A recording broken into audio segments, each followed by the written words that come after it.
د غزنی ولایت د اندړ ولسوالۍ څخه راپورونه وایي چې یوې نوې واده شوې یتیم نجلۍ سجلې د کورني تاوتریخوالي له امله خپل ژوند له لاسه ورکړی دی.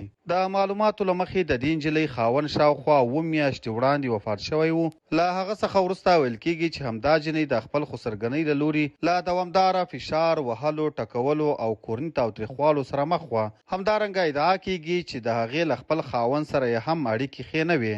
راپورونه زیاتوي چې نجلۍ د سختو ستونزو له امله د خپل پلار کور ته تللې وه، خو وروسته یې ورور بیرته خسر کور ته رسولې وه.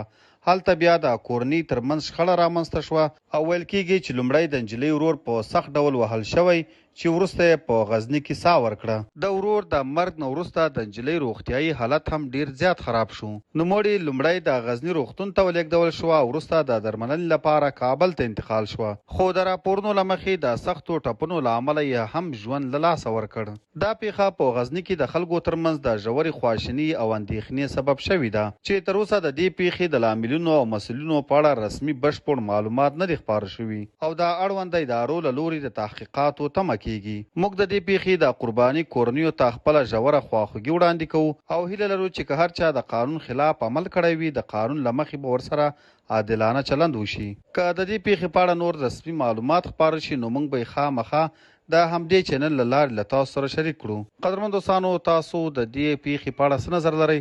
خپل نظر مو راسره په کمنټ کې خامخا شریک کړئ او د نورو داسې تازه او معلوماتي ویډیوګانو دپاره پښتون ټایم یوټیوب چینل همدا اوس سبسکرایب کړئ.